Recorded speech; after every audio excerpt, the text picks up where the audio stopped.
Good morning.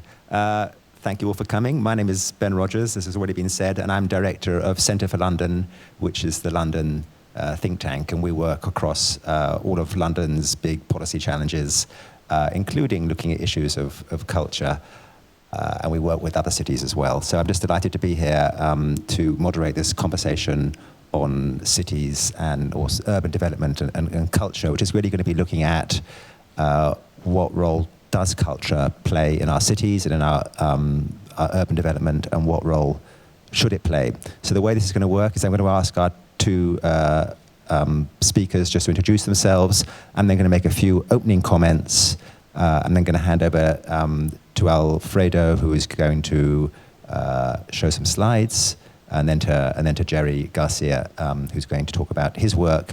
But we'll leave plenty of time for questions and comments from the floor, and I very much welcome comments and arguments as well as questions, as long as you keep them brief. And do tweet away, though we don't seem to have a Twitter handle, but what am I? I'm at Ben Rogers, I think. So let me first of all introduce you to Alfredo Jaar from Chile. Will you just give us a couple of sentences about who you are and why you're qualified to talk about culture and cities before we hear from you at greater length? And could everyone hear me, and could everyone hear, well, do just shout if you're having problems hearing us. Good morning, my name is Alfredo Jaar. I'm an artist, architect and a filmmaker. But I'm here as an artist, as an architect who makes art. And I've realized some 75 public interventions around the world in cities. And I suppose that's why I was invited. And I'm Jerry Garcia. I'm a principal at a firm, Olson Kundig, based in Seattle. We're heavily involved with culture in a variety of ways, from the municipality base to strong patronage clientele. Great, okay. So I'm just going to make a few comments, I think, just to set the scene. And I'm just going to start with sort of four, I think, propositions about cities and culture. The first is the world is urbanizing extraordinarily fast. As is often said, more than half the world now lives in cities. By 2050, it'll be 3/4. Someone told me a fantastic fact the other day, which is that the US has 10 cities of more than 1 million people, and China has 200. And we're going to get to a point soon where not only will more and more of us live in cities, but actually the proportion of people not living, not the proportion, the absolute number of people not living in cities is going to start declining. So we really are now living in a world which is overwhelmingly urban. I think this, and that's a great thing, by the way. So cities bring huge opportunities to people who move into them from the countryside, particularly in developing countries. Yes, they bring inequality, but they bring wealth and opportunity, and we should celebrate that. I think the second proposition is that cultural creativity is becoming increasingly important to the life and particularly the economies of advanced cities, like the cities that we probably all live in. Increasingly, when 50 years ago, the London economy was centered around manufacturing and the port is now increasingly centered around services of all kinds, but particularly our culture in its broader sense. And it's also increasingly the case that city leaders appreciate that unless they can make a strong cultural offer, they won't attract the skilled workforce that cities need to flourish. So the world is urbanizing fast, proposition number one. Proposition number two, that culture is becoming increasingly important to the economies and in a way to the lives of advanced cities. I think proposition number three is that some cities are winning from this process, i.e. cities that do have strong cultural offer, cultural industries, but others are losing. And you only had to look at what's happened to some of the former industrial cities that haven't managed to make, in the US, for instance, that haven't managed to make that transition to a sort of post-industrial service economy, to see that there are real losers in this new economy as well as winners. And the sort of fourth and no, not that's the fourth. I've got two more propositions. The next proposition is that the cities that are winning brings cost as well, because cities that are winning, I'm thinking here of particularly the big global cities, New York, London, San Francisco, and so on, are becoming more and more expensive, and they are squeezing people who are less well off or who are younger to the edges or out beyond them. And this is a real challenge, I think, for cities which have been successful and now in some ways are almost too successful for their own good. And my final proposition is simply that despite all the challenges, actually cities are probably better placed than almost any other sort of political entity we have to tackle the problems that they face. There was a very interesting book published by Ben Barber a couple of years ago called If Mayors Ruled the World, which essentially argued that it's city leaders and city governments which are very often our best hope, because they have proven themselves to be able to win the trust of their citizens and their residents in the way that national governments don't. I mean, it's fascinating to watch the way in which we see this decline in trust in national government in the US. But actually, if you ask people in US cities what they think of their mayors, trust and confidence in their mayors is really high and often going up, and we see the same thing in Britain. And there is something about just the level, I think, at which city governments operate, which means that they have a good track record in just getting to grips with problems and solving them. And it's been very interesting to watch the way in which city leaders are often at the forefront, for instance, of battles to address, or of campaigns to address climate change, and so often. Increasingly, we're seeing cities across national barriers working with one another on common problems. So I suppose a note of hope is that perhaps I would think this as someone who runs a city think tank, that cities have a great capacity to solve many of the challenges that we face. So those are my sort of background thoughts about cities and about culture. I suppose just 4 questions that we might pose. What role does or could culture play in developing cities? Question number 1. How do cities, advanced cities, support the cultural activity and the cultural sectors that are so important to them? Is another question. What role does or could culture play in the lives of developed, advanced economy cities? And how do super successful cities continue to find space for artists and for cultural creativity? So those are some of the questions we might address. But I'm going to hand over to you, first of all, Alfredo, just to give us a quick presentation on some of your work.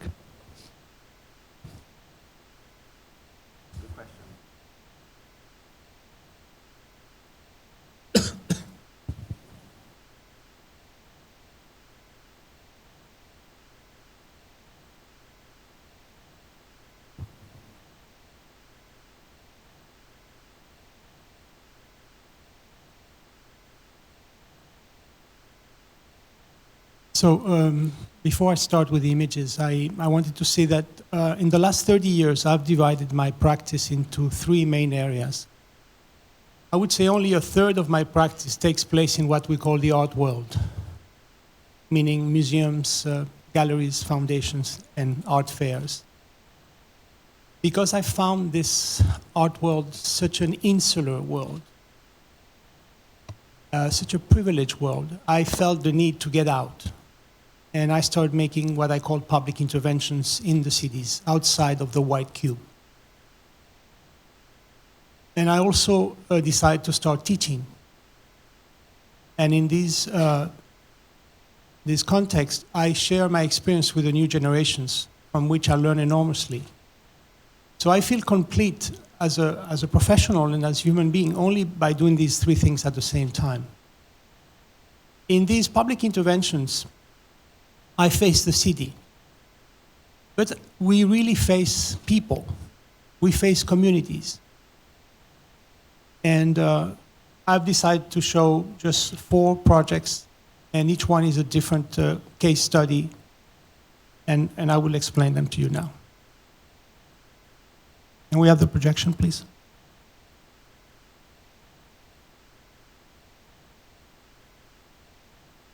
I will start with this project that took place in Montreal, in Canada. This is the center of the city. And as you walk through an area called Chinatown, because they have a very large Asian community, you reach the cathedral, which marks the border between the old and the new Montreal. And the old Montreal is a pedestrian area, a lot of cafes, boutiques, restaurants. The scale is much lower, and there are a lot of pedestrian areas and tourists. I was invited to intervene in this building, which is called the Cupola. The Cupola had been the siege of the Canadian Parliament, but it burned down. So it was rebuilt because it's a national monument, and it burned down again. So it was rebuilt a second time, and it burned down again. In the end, it burned down 5 times, and it was rebuilt every time because it's a national monument. But after the 5th fire, the Canadian Parliament moved to another building. And they offered me this building to do what I call a public intervention. So the interior is completely empty. It's equivalent to 9 floors, and it has high visibility in approximately a 10 blocks radius. I am here on the roof of a church which is 100 meters away, and I wanted to see the outreach of these windows into the area. As is typical in my methodology as an architect, I went 7 times to Montreal to research the area and to find what I call the essence of the place. And only when I find the essence, which means what are the most important issues of the place, I start acting. As an architect, for me, context is everything, and I need to understand the context before acting. And this became my motto. I will not act in the world before understanding the world.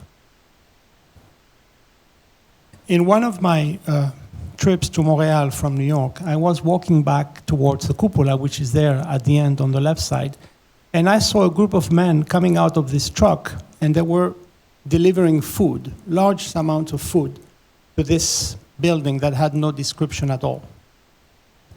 So I became very curious, and I approached the van. And I saw a sign that said, "Together it is possible to alleviate hunger."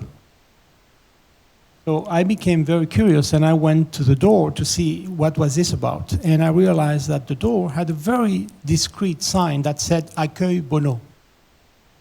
I rang the bell, and I discovered a homeless shelter, a place where they welcome 1,500 people every month, and they offer them breakfast, lunch, and dinner without asking any questions. I started a discussion with the director of the homeless shelter, and I learned that there were 2 more shelters in the area, so I went to visit them. One was in the basement of this church, which was 200 meters away from that shelter. And in the basement, they had a shelter called Refuge des Jeunes. Here they welcome some 900 people every month, and they offer them a shower, a locker, and a bed for up to 2 weeks. I went then to a little 3 blocks north, and I went to see this villa called La Maison du Père, the house of the father.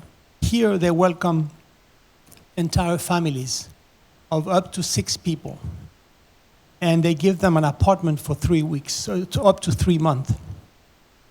So I was shocked to discover that and to learn that Montreal had 15,000 homeless people. A city that is one of the richest of the Western Hemisphere and which has one of the most severe winters. So I started a conversation with the people using the shelters as homeless people. And their main concern was that they felt invisible, that they go out into the streets, they ask for help, and most people ignore them. They don't see them, they are invisible. They are ignored, they are treated like a garbage can or a lamppost. It's not a phenomenon unique to Montreal. As we know, we tend to look the other way when homeless people are on the floor asking for help. And I started talking to them, and this issue of visibility, of invisibility, was their main concern. And they explained to me that it's not because someone will give them a coin. A coin will not make any difference in their lives. It's the human contact, it's the hello, it's the conversation, it's what makes them human. So it's not really because we give them a coin. And I normally travel with a little camera that I use to take pictures just as a reference. I'm not a photographer. And I noticed that everyone was telling me, please, no photography. I do not want to be represented as a homeless person. And I found that very interesting, very striking, that you're suffering from a lack of visibility in the world, but you don't want to be represented. And I understood it clearly. They have the dignity, they have the privacy. They don't want to be exposed publicly as a human being that is homeless. But at the same time, they're reclaiming visibility. So I decided to work around that issue. And I went back to New York, and 3 months later, I came back to Montreal, and I proposed a project to the 3 shelters. And I asked the homeless people to vote on my project. And I was going to realize it only if I had a majority of the vote, because it was a project to give them visibility, but they had to approve it. They did. So inside the cupola, we installed 100,000 watts of red lights in such a way that the lights are triggered, the cupola become red for just a fraction of a second, like this, for just a fraction of a second. And I connected this to a device that we installed in the 3 shelters. I'm going to go now inside the shelters, but I'm not going to show you any human being. This is the reception area of one of the shelters. And if you look at the sign on the right side, it says lights in the city. There's a photograph of the cupola, a text that explains the project, and a button. Basically, I'm saying if you push this button, the lights will go red in the cupola. And we installed the same device here on your way to rooms 1 to 45, and here in the Accueil Bonneau in the reception area. Lights in the city. This intervention tries to inform society of the daily situation of homeless people. A red flashlight will illuminate the cupola every time like someone like you will push this button. The red flashlight will be witnessing your increasing presence in the shelters of Montreal, but at the same time will respect your dignity and your privacy. We want to transform the cupola into a socially painful sign. This intervention will metaphorically reproduce a distress signal visible day and night in Montreal and beyond, in the old Montreal and beyond. Let's hope that this action will create outrage to the social conscience and may have the power to transform your condition. So people come at night to have fun, to have dinner, to dance, to bars, and the cupola is always visible from a long distance. And once in a while, it would go red as a sign that another man is entering another shelter. We made the front pages of all the newspapers and magazines, and we transformed this tower into a tower of shame. The 14 other shelters of Montreal wanted to join the experiment, and they wanted to be connected. The young homeless, they started spending the entire night seated around the button and pushing it because they wanted the light to go red all the time. The media finally descended to the area and started visiting the shelters and talked to the homeless. They became human beings for a few weeks.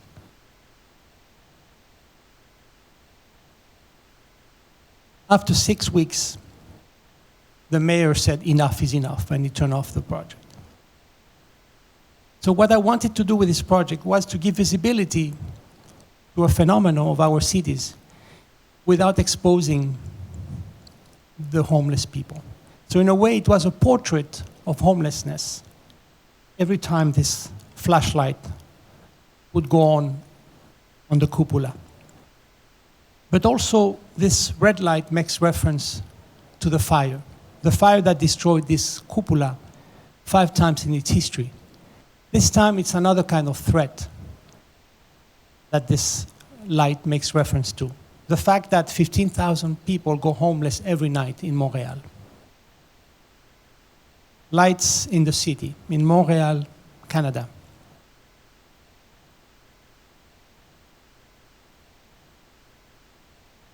This is Skoghall in Sweden. Skoghall is a small city, 80,000 people. This is the city hall. And this is the main church. Skoghall is what we call in architecture a company town. Skoghall did not exist 30 years ago. It was created by Stora Enso, which is the largest paper mill in the world. Stora Enso decided to create their headquarters in this area of Sweden and decide to produce paper. And so they had to bring 3,000 workers. And of course, they have to offer habitat to the workers. And they have to offer them a church and a school and a hospital. And the city was born around the paper mill factory. It's a middle-class town. This is how people live. When the city was created, this was a 4-family house. Today, it's a single-family house. So I was invited to create a project for Skoghall. And in my research, I quickly discovered that the paper mill industry was really what moved the town. And every civic infrastructure of the city had been financed by the paper mill. And most people in the town worked in the factory or in similar industries related to the paper. The factory is absolutely gigantic, and it's a fascinating process to see how they produce the paper, and they go from, of course, the wood to the final product. The Stora Enso is known around the world for producing a paper called Tetra Pak. Tetra Pak is, of course, what we use to make milk and juice cartons. And they export it all around the world. And this is the end product. And this is shipped in containers all around the world. In my research, as I was saying, I quickly discovered that one thing was missing in this town. There was no Kunsthalle. There was no space for art and culture. And I started visiting artist studios, and they all complained and told me exactly the same thing. We have been living here for years. The paper industry is, of course, the industry in the town, but we don't have a place to show. So I requested a meeting with the board of directors of the paper mill factory. And I argued to them that, listen, you have been extremely generous in creating this town. And people here live really happily. But you forgot something. You forgot to create and finance a Kunsthalle. So I would like to return the funds that the city is offering me. I'm sure the mayor would be happy to get these funds back and to do another civic project. And I would like you, as a paper mill, to finance a Kunsthalle for the city, because you have created this city, and it is your responsibility. They accepted. So we designed, produced, and financed by the paper mill the first paper museum in the world. I was offering a parking lot next to the church, and we built a structure that measures 8 meters deep, 20 meters long, and 6 meters high. We compress many layers of Tetra Pak in between beam made of wood from the paper mill, and we created this very simple structure. The ceiling is paper, the floor is paper, and because we could not use electrical lighting, I left one area wide open, protected with plastic, and a wide entrance, so we would have a lot of natural lighting. For the opening exhibition, I invited 15 young Swedish artists to produce works on paper and dedicated to paper. So one of the artists from Stockholm she made this origami table offering children the possibility of making paper sculptures in a paper museum in a paper town. Another did a survey over the phone asking people, how is it possible that in 30 years of history you never thought about having a Kunsthalle, a museum? And most people answered, we are fine like this, we don't need one. This is the opening. Everyone came. Everyone was curious to see what is a Kunsthalle. We had music from the paper mill orchestra, because the paper mill owns everything. And this is Leif Bergman, the mayor, giving a wonderful speech. And at one point he says, I don't know about you, but for me it's absolutely normal that this artist from Chile who lives in New York comes to Sweden and gives us a museum. And this is the moment of the opening. And as in most openings, you cannot see anything.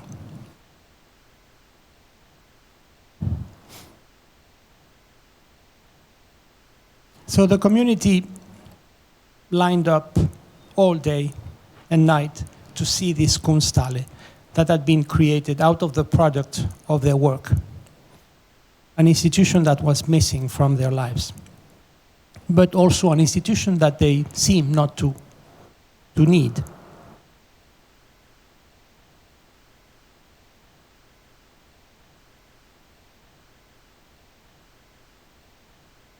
This was by far the most successful project. It was used all day by kids, and we had to replace the papers all the time because there were more and more kids making more and more sculptures. This is a few hours in the break in between.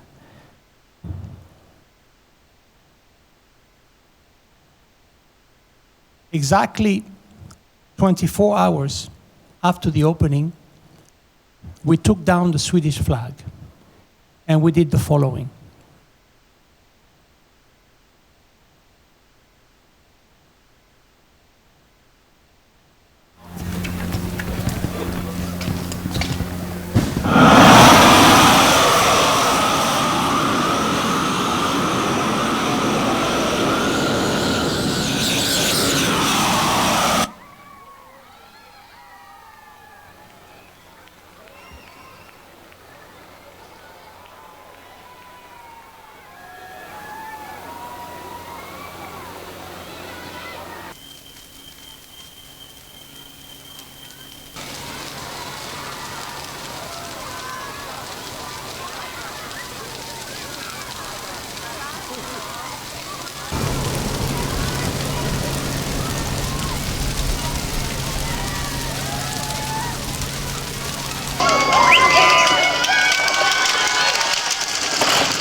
The burning was pre-planned. Everybody knew I was going to burn it down. I just wanted to offer the community a glimpse of what contemporary art is, and once they had it, to take it away. I was not going to impose an institution to a community that didn't want one.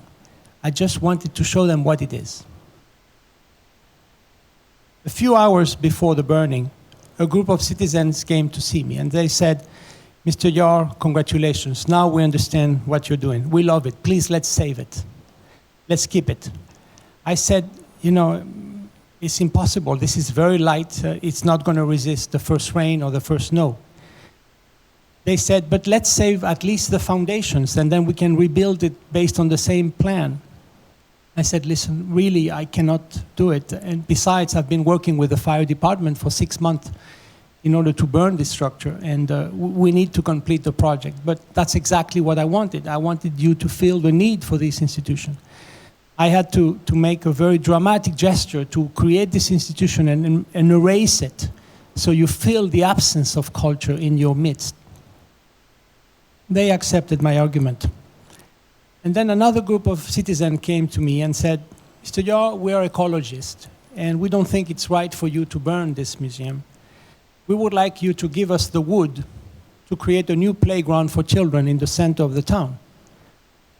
I said, but why my wood? You have been burning wood for 30 years to make paper.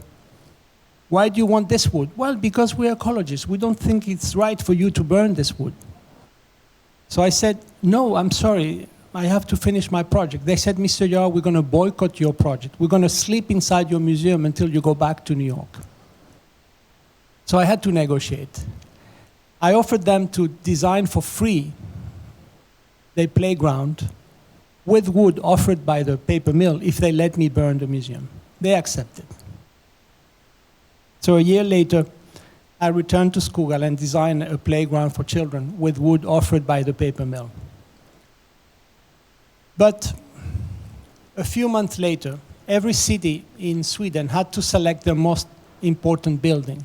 And the city of Skoghall selected the Skoghall Konsthalle as their most important building. And 7 years later, I was invited back as an architect to design the permanent Konsthalle for Skoghall. And so when it opens, we will have the complete circle. The Skoghall Konsthalle in Skoghall, Sweden. So here, a small city is missing something, and we artists have the capacity to show that what is missing and perhaps trigger the need for it. And so in that sense, we can have an effect on the culture of a city. In the previous project, it's about human beings being invisible, and we can use the architecture of the city and give it new meaning so we can understand better human beings, better our society through certain signs in the architecture. We're going to move now to Leipzig in former East Germany. Leipzig is a very beautiful city, and since the reunification, the city has made great efforts to upgrade all their facilities and the architecture, mostly in downtown Leipzig.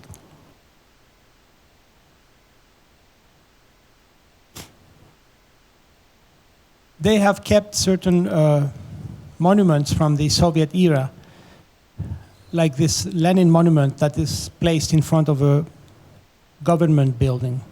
It was removed much later. And you can still find the communist symbol all around this building, which is the Opera House. So that might be also an interesting question. Should we keep the architecture that reflects a certain time of our lives, or should we erase it completely? When you visit Leipzig, everyone suggests to you you have to visit this church. It's called the Nikolai Church. And this is a church where Bach used to play before leaving Leipzig. And this church also became famous for another reason. In the 80s, there was a priest that started making sermons asking for the wall, the Berlin Wall, to come down. And it became quite famous, and people came to this church every Monday night to listen to him. And some observers believe that the movement to bring the Berlin Wall down started here in this church. So the tourists come for those two reasons. An artist from former East Germany was invited to do a monument to celebrate that fact. And what he did, he reproduced a column from the inside outside. So this is a replica of one of the columns from inside. As you can see, it's exactly the same. For this artist, this column was free of the weight of history and free to look at the future.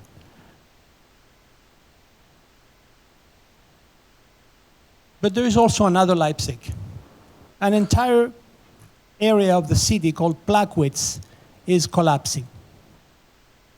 And it's quite remarkable to find these areas in Germany. And so most buildings are occupied by poor people, by homeless people, or they're being closed by the owners because they don't want to have people occupying it illegally. So this is one part of the city that the tourists will never see.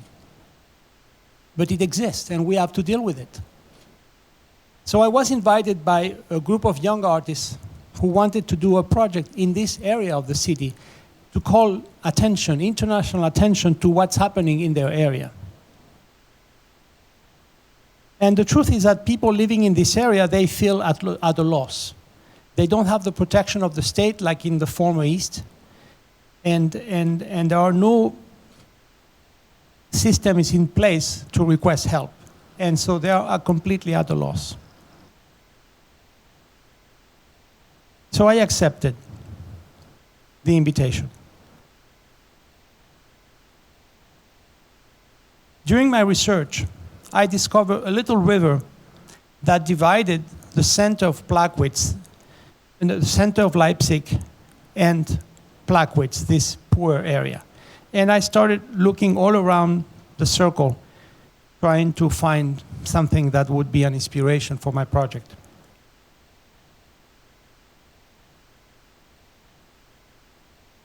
And one day, I found this church. And it was an extraordinary church. And so we decided to visit the church. And we discovered that it was for sale. It was worth €1. So we bought it. It was in disrepair, and it was about to collapse. So we decided to do a project here. So we cleaned up the church completely. And I wanted to create an event in this church to attract people. And I thought, since in the other church in Leipzig, a movement was born to actually change the history of Germany, perhaps a movement could be born here in this church. We could create an instance of discussion, a city forum, where we could get all together and invent a new future for this part of the city. So we got rid of the broken glass, we cleaned up the benches, we did everything we could with our little budget. And my challenge was to create an event to bring people in. And this is what we did.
Every hour, we brought down this light down, and we played Bach.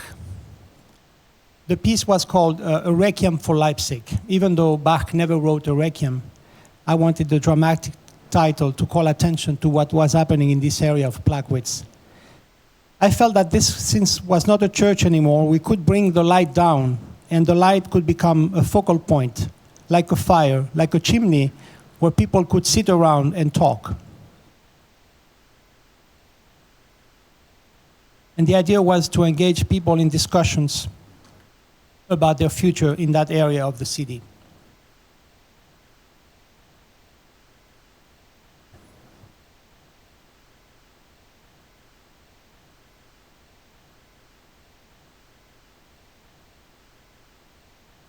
There weren't as many discussions as I expected, so for me the work was a failure because I did not recognize the power of this image inside the church.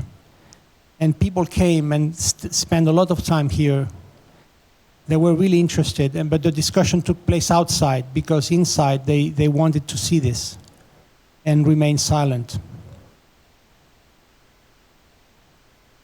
A Requiem for Leipzig in Germany. I was asked to stop now, so I won't show the fourth project. Thank you.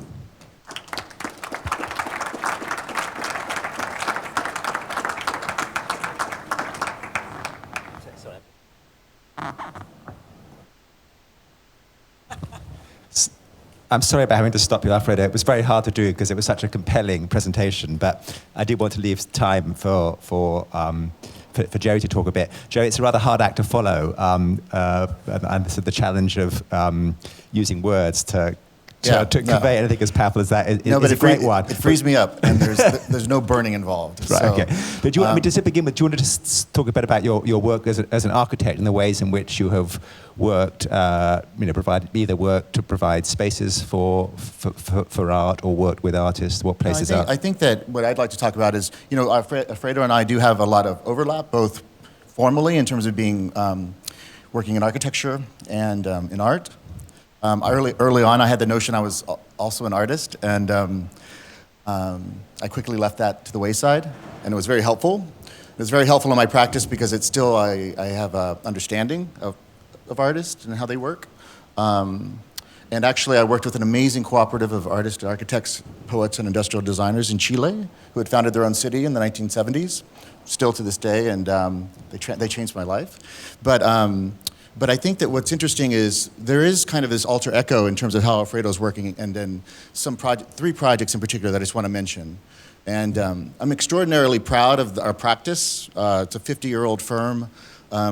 Historically, we've had a very strong connection with art, collectors, museums, institutions, and the work's really strong, and it's always foreground. And so, but there's three projects right now that I'm working on, all within maybe 7 blocks of our office. In Seattle. In Seattle, that I think matter to this conversation. For the last 3 years, I've been a part of the Contemporary Art Council, the Seattle Arts Commission in Seattle. It's a task force, works with the mayor to kind of allocate resources. And so it's been really good to kind of understand both the power and limitations of a city to kind of spur a culture and to kind of instigate culture and insist on culture even amongst such hard times. But a block away from our office is a historic train station, King Street Station. And it is historic in Seattle means the early 1900s. And it's largely empty except for the actual departure salon. And the city of Seattle has done something really interesting, is that the city of Seattle has now leased the entire station. And another principal and I are working on that project. And it's going to house the Mayor's Office of Arts and Culture, which is maybe 15 people. So that's not the crucial part. The crucial part is that there's this 15,000 square feet of space that the city wants to use as a resource for artists and for the cultural community. And what's interesting is that although Seattle isn't a London or San Francisco yet, it's a very expensive city. And we struggle, and the other thing is that geographically very limited. So there isn't this empty warehouse space for artists to kind of live and kind of have studios. So one of the things that we found out was that both dance groups, theater groups, not only do they need performance space, but they need rehearsal space. So one of our charges is to create as dynamic and flexible of a space for people to just be able to practice, for people to just be able to get together. And so we think it's a pretty exciting project to be able to do this. And there's a wonderful tower based on Piazza San Marco Tower that will have a residency program too, one resident artist per floor. So very excited about that project. And Paul Allen, one of the founders of Microsoft, he helped start Seattle's first art fair last year. It was a regional art fair, the Seattle Art Fair. We were invited to do the lounge there. And as a kind of an alter echo to the paper piece, we designed the VIP lounge in Art Basel at the Design Miami here last year, and also here and in Miami. And you just see the waste involved with a lot of these projects. So we wanted to approach this project as something that was in the place where timber is king, to treat it preciously. So we actually just went to Home Depot, we bought 2x4s. So everything was out of 2x4s. And we just milled it so that we just took off the rounded edges on the corner so it became nice and crisp and modern. And everything was just screwed together. And the thought was that, or the plan was, there's this wonderful wonderful organization called Sawhorse Revolution. And they teach teenage girls the construction trade. And so we had them come in and disassemble our VIP lounge. And then over the last year, they've been making homeless structures out of these lounges. So we like that kind of the efficiency of that and the kind of the directness of that. And it's a really wonderful organization. And then the third project is Seattle has made a big decision in terms of demoing its viaduct, which is right along our waterfront. So that's being demolished now. And there's a huge waterfront park being designed by James Corner. And I'm working with the artist Dan Hamilton on the largest public commission ever in the history of Seattle that will be on a pier, and will be, Anne's trying to kind of allow people that are on the pier to touch the water. But we're really kind of looking at this huge commission as a way of defining a public space and also a reconnection with the water. Brilliant, okay. I mean, one of the things that strikes me that's sort of going on in the world at the moment is the way in which people increasingly want their cultural experience to be a sort of a public one, I feel, and to be certainly in London the art that really gets attention is when the Opera House puts on a performance in a public space, or even just the festivalization of the art world and the way in which people like to sort of mingle and sort of get together. I mean, you talked slightly dismissively about the sort of white cube. Is that something? I mean, is that a phenomenon you recognise, the sort of merging, I suppose, of the sort of the almost merging of sort of the city and the art world? Yes. I think this, what you call the festivalization of the arts, is a concern, but I'm not as concerned as most people, because I think it's important to attract a larger audience. So I think it has very good aspect to it. If we can enlarge the audience through this kind of manifestation, I'm all for it. But we don't want the other kind of spaces to disappear. So there should be a nice balance between this kind of works, right, which is an entry point for the city, for the people who does not have easy access to culture, to enter the world of culture. And I'm sure some of these people will move on to another level of culture, which is more deep thinking and more intimate in a different scale and not so spectacular. So I think it has a good aspect and a bad aspect. Right. And the other thing I want to ask about is who are the patrons of this work in your case? Is it galleries? Is it trusts and foundations? Is it the public sector, municipalities? Yeah, no, in my case, these all works are financed by the cities themselves, municipalities, by enlightened cultural officers within these cities that believe that artists can actually bring something extra to the city and provoke changes. Right. And are there cities anywhere which you think are doing right now cultural policy, or perhaps I should say, using culture in really, really interesting ways? I can't speak to many other cities, only my own. I mean, Yeah. But I do like the intervention, the ability to intervene in someone's everyday life, and the power of that one intervention in one's mind and recollection is pretty amazing. And there's a series of interventions being planned as part of this waterfront extension over the summer. That I think that it kind of instills this sensibility, it foreshadows potential on this site once the park is built, and how we treat it, and how it becomes an extension of ourselves. Right. Because I mean, I must say, I can't. I was just trying to think. Certainly in Britain, I don't feel there's any city that's really. I mean, there's cities that are doing interesting things, but there's no city that's really, I think, successfully put culture or art at the very sort of center of its policy or economic development plans. And actually, if I think about London, which I know best, really the real focus of the mayor currently is just sort of saving existing artist spaces. And I was actually having a conversation with the officer who's in charge of cultural policy, and she said that their team meets every 2 weeks. And the one item which is always on the agenda is culture at risk, where they basically talk about how they will find resources to save this community arts venue that's about to close, what they can do to stop the closure of a performance space or a nightclub, where performance takes place. I thought it was a sort of rather sort of sobering thought that that is really now the role of cultural policy in London, is just to stop things closing down. Yeah, I just wanted to mention that for me, festivalization or the eruption of the spectacular in the art world is a minor problem next to what we call gentrification. That, I think, is really the biggest problem that artists face around the world.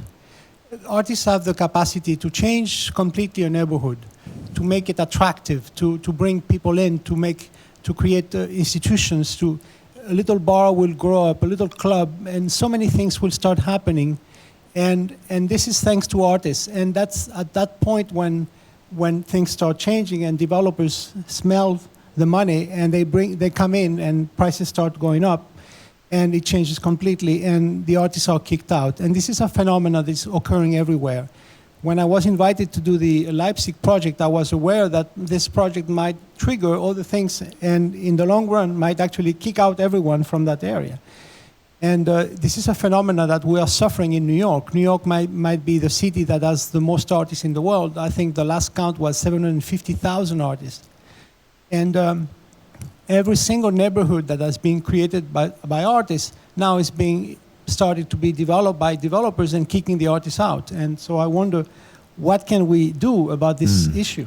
Well, I think that's a really interesting point. I feel actually, certainly, when it comes to cities like the super successful, the too successful cities in a way, like London, New York, San Francisco, and some others, we're in terra incognita. We're in new territory here, because we've sort of reached the end of the road for the sort of Jane Jacobs, Richard Florida era, which sort of says there was almost a recipe, wasn't there, for urban regeneration, which is you sort of step back, you don't demolish old buildings, and you let artists and creatives sort of move in and revivify the areas, and others follow.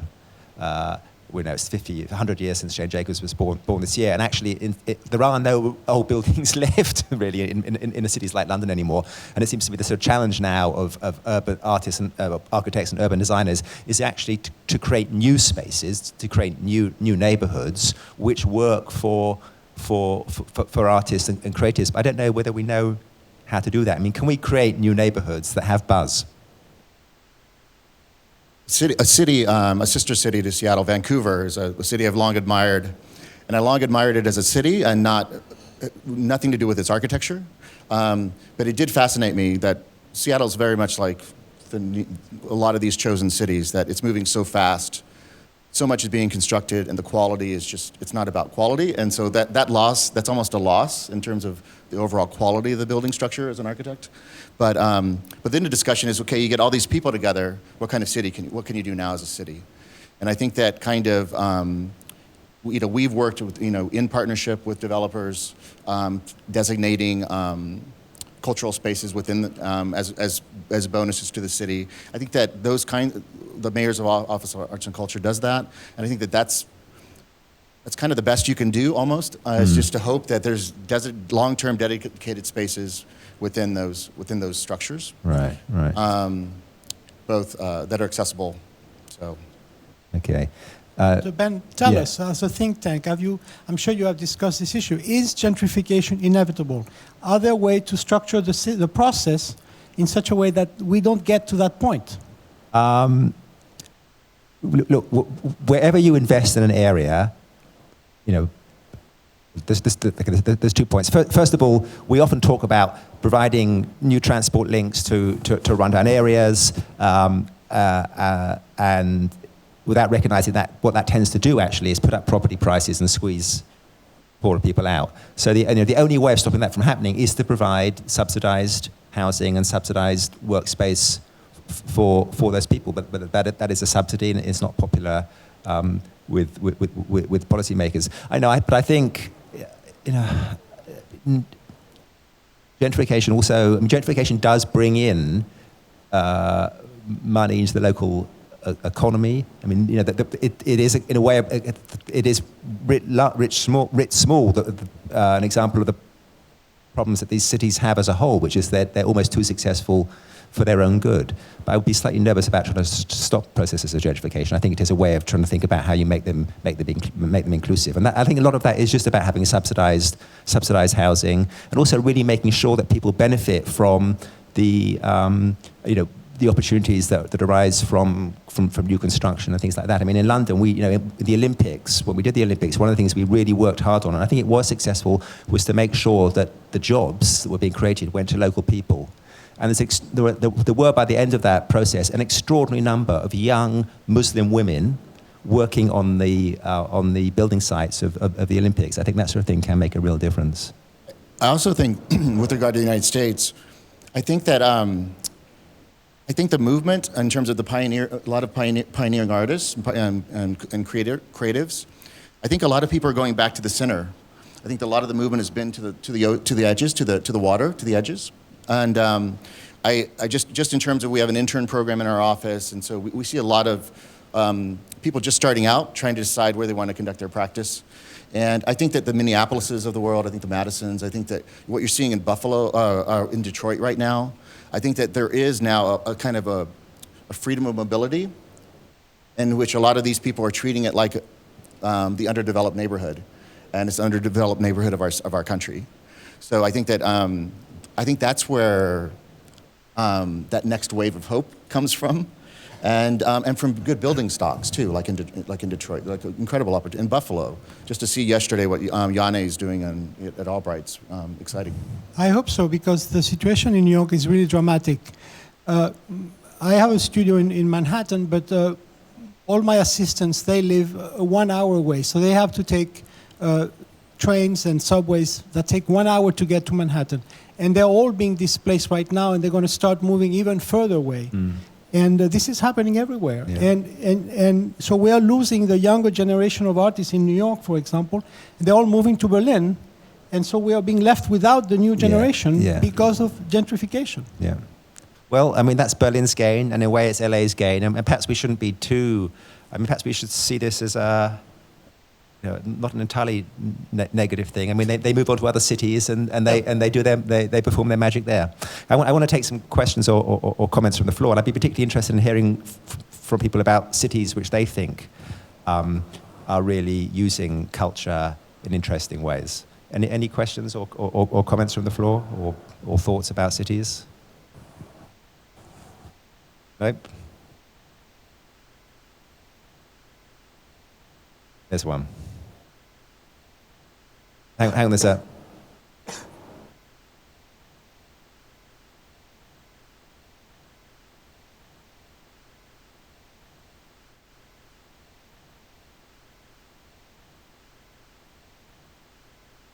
I've seen... Do you want to start your question again? Sorry, because most people couldn't hear. You've got a quiet voice. You spoke before about how post-industrial cities have declined after manufacturing has disappeared and how culture has revitalized. And I've seen a few examples of that in the Midwest and actually in upstate New York, as you referred to, the Albright Knox and Buffalo. And what I've seen is when it's paired with education or where people feel they have access to the culture, it's a remarkable transformation that doesn't always result in the kind of gentrification that New York is having. Or London is having, though no one really mentioned that aspect of, not just having culture available, but how do people use culture to transform their own lives, not just by seeing it. How is it integrated? I think that's right. And I mean, I certainly, if I think about London and what's happened there, clearly, it does feel sometimes as if all the resources are going to the big institutions, the Tates and the British Museums and the National Galleries, and that's fantastic. At the same time as the sort of grassroots stuff is it's been the first to be cut. And I think we might come to sort of to rue that one day. But sort of any thoughts, particularly about education programs? The education is really interesting because there's a program that was started within the Seattle Arts Commission that's called Creative Advantage. And that was kind of come from an understanding that we have some really good schools, public schools in Seattle, but they were so focused on science and technology that the arts were completely left behind. So we started a program, and that program now is has created curriculum throughout the city of Seattle and funded it for arts within the community. And I think that's so important because I work with this group called it's called Design Your Hood. And it's working with middle-aged middle schoolers, and we work with them on architectural projects and architectural projects in which they can transform their environments, like a computer lab or a student lounge, and it's really exciting to see people feel empowered, even in the most kind of gentle of ways. But education too, the awareness, just absolutely insisting on that awareness, the role that art plays in the mind. Do you work with kids or with schools? Or I mean, I know you said you were doing much more teaching, but that is obviously of art students. But do you also work with younger people? No, I haven't worked with the smaller children, no. Right. And just why have you turned to teaching? I mean, there's something about the way you said it which made me think that it was a sort of very deliberate decision. Well, no, I teach public interventions. People is mostly interested in this kind of field. And so I've developed a course around this idea of intervening in the city. Right. What's the most quiet intervention you've done? Well, it was coming up now, and Okay. Any other? Yes, there's a hand up there. Thank you very much for a fascinating conversation. I wanted to point out the role of Arts Angels in London, which I'm sure you are familiar with. It's privately funded, and it uses derelict places, churches, warehouses, schools, post office, to have arts installations, which are temporary, but they can last like 2 months, and they would use any artistic disciplines, music, theater, dance, painting, sculpture.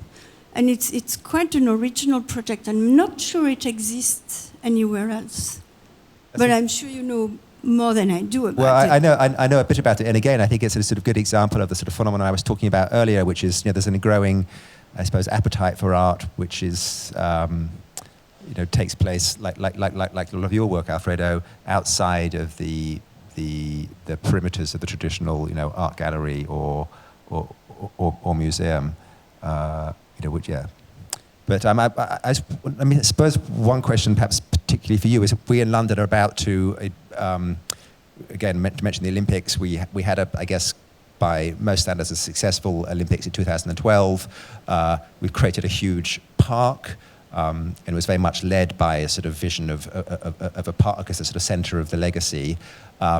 Originally, the plan was that park would then be housing would be developed both in parts of it and around it, but under Mayor Boris Johnson, they developed this idea that actually we would create a new sort of cultural, almost a cultural quarter a sort of East London counterpart to the West London Kensington complex of the V&A and the science museums and things like that. And the Smithsonian are now going to Stratford.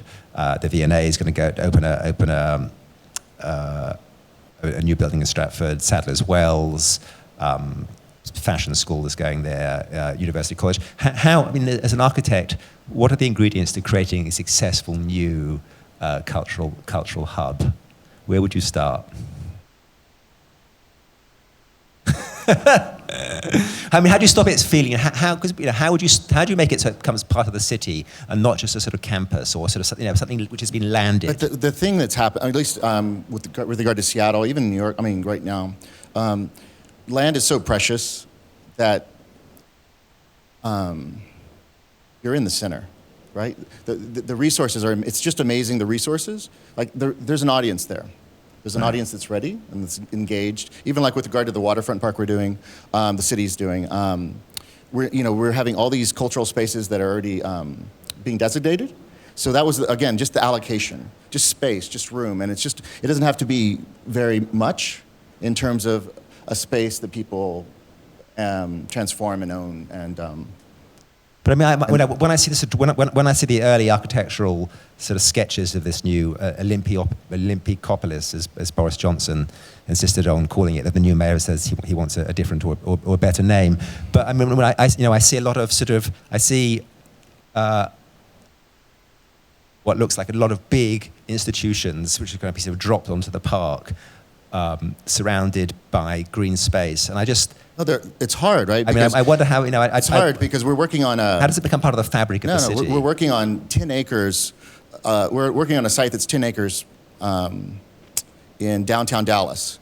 And it's going to be, our first building that we're starting is the Dallas Film Center, which will be the fourth corner of the Arts District.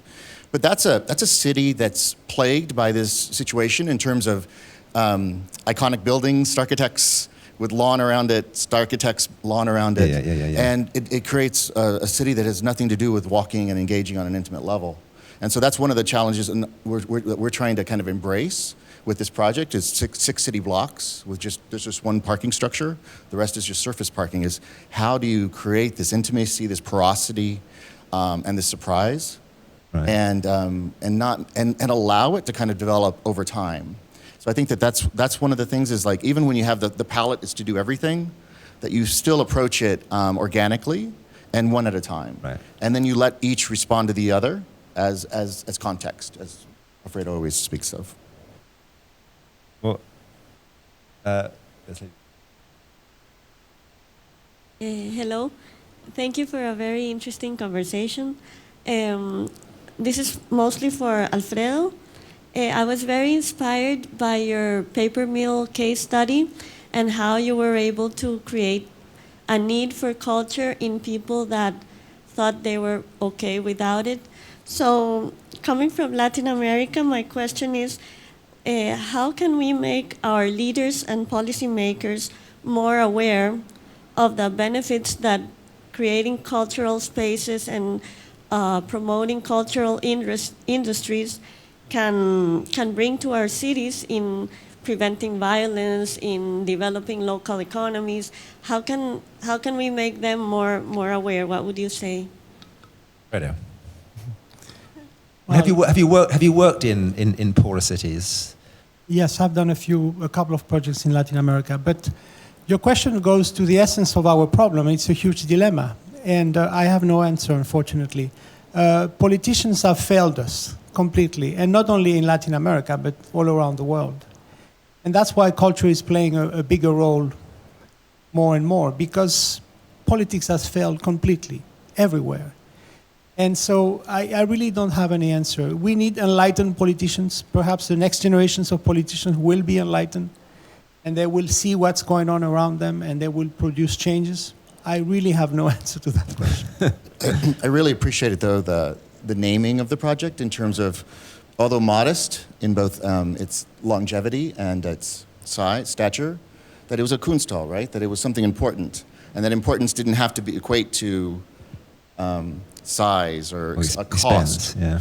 but just in terms of treating something as it's important. And I've always been fascinated by, no matter the scale, if you just treat it like, it's important, it matters. It really matters. The founding partner and I, we curate a space in our office.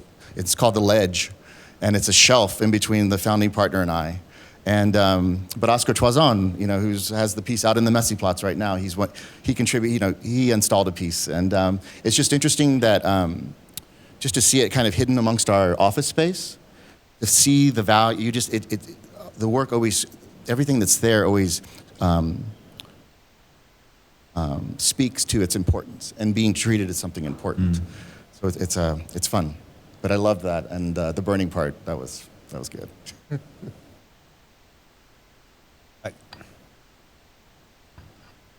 I would like to ask you what you think about all these cities we haven't even mentioned now, all these small cities who don't have a nice situation, something to develop something which has value. Think about all these small cities, little towns, their lives there, in concern what you're talking about now here. I mean, we talk about Seattle, we talk about New York, we talk about London, we talk about Miami, we talk about... What about all these... I'm wondering what you think about what's happening in all those places where there is no value in sort of ways we think today economically, site-specific. It doesn't have a nice lake or a nice river or all this stuff. But the saving grace to that situation, though, is I was speaking to some friends last night about growing up in a small town. Actually, I grew up in a very small town. But there's this thought I had in terms of, I was speaking earlier about the Vancouvers and how fast the world is growing and how fast we're building buildings in these cities. And I think that with regard to communication, I think it's all about communication. I think that with the types of relationships you could have with people, no matter where you're at, whether you're in New York City or whether in the smallest town in Kansas, that's the real power of the world right now. And so I think that it is interesting that as the world is becoming more interesting because of technology and communication, I think that individual cities are becoming less so, because you're getting the Starbucks of the world from Seattle, the Starbucks of the world, and you're getting all these, every place has the same thing. Even when it comes to a boutique restaurant, like a farm-to-table restaurant movement, every place has a farm-to-table, every place has all these things. And so so I think it's kind of empowering to think that you could still have these deep intellectual conversations, or just these kind of silly, intimate conversations with people from everywhere. So I think that I think it's okay to have these quiet places, and to have that choice between the quiet, because I just know my nephews and nieces. It's amazing how liberated they are in terms of where they think they can move to, and where they think what kind of life they can have. So I don't think it's all bad. And any more questions? Yes. Yeah, just one last one. This idea that instead of artists being used for gentrification, that the places they go become, it seems like there's a potential shift for artists to become part of the planning of new cities or the development of old cities. Yep. Is this actually happening? And if so, how is it different? Well, that's in a way that a more particular instance of Alfredo, my general question is where are cities using arts in really interesting ways. Yeah, I'm so glad you asked this last question. I feel very pessimistic about this. I'm very frustrated as an artist because artists are always invited as a last thought, as a last-minute thought. I've always asked to be embedded from the beginning in the project so I can contribute on a very general level and to the specificity of the project. But developers take over and architects take over, and they all have big egos, unfortunately. And there is very little space left for the artists. I'm invited to competitions all the times, and the spaces we're offered within the developments are absolutely miserable. There are leftover spaces, and they think at the last minute, oh, in this corner here, we need something. Let's call an artist. Instead of what we really want is to be embedded in from the beginning and to start thinking from the beginning the entire project and be part of it.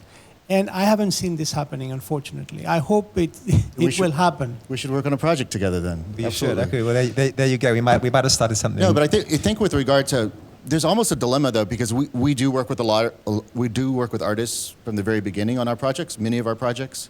But then there's the tricky spot in terms of, at some point you almost set up too prominent and obvious of a relationship between art and a place. You know, like the front and center, this, you know.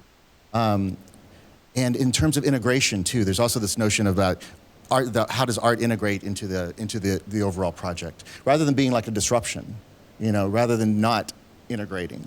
So it's interesting that even that's the dilemma, is almost it being too seamlessly, the flip side of that, too seamlessly integrated into a project. But yeah, let's do some.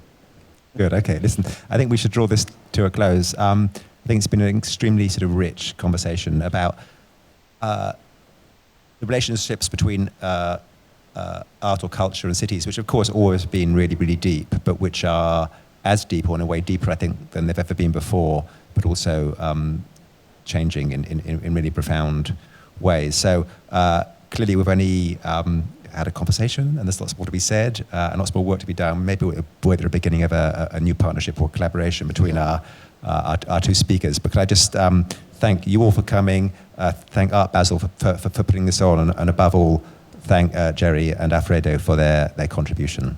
Many thanks.